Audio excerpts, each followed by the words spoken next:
So this is a class in archaeological field excavation methods. It's technically a field school. We are at the Burt Cabin site in Bristol, Burning Springs, and we're just digging. Today we're actually digging some test pits. When it comes to a rainy day, we're probably going to be inside, just seeing what we got and stuff, but mainly today is just digging up and seeing what is in the ground.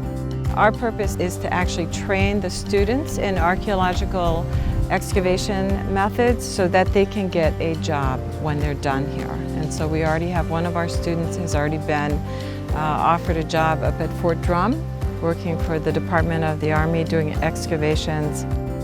It's a great opportunity to actually learn what I'm doing and to develop techniques, strategies, and methods to be a successful archaeologist.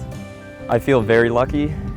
This is just kind of my cup of tea. I like going out and working with my hands. Being out in the field, I personally like it a lot more because you're actually interacting with the things that you've been learning about, and it just makes the experience so much more real.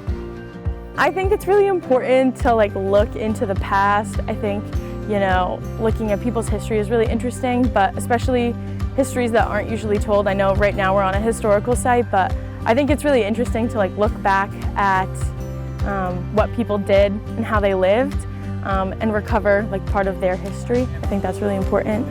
And also I like digging around in dirt. It's kind of like being a kid in the sandbox again.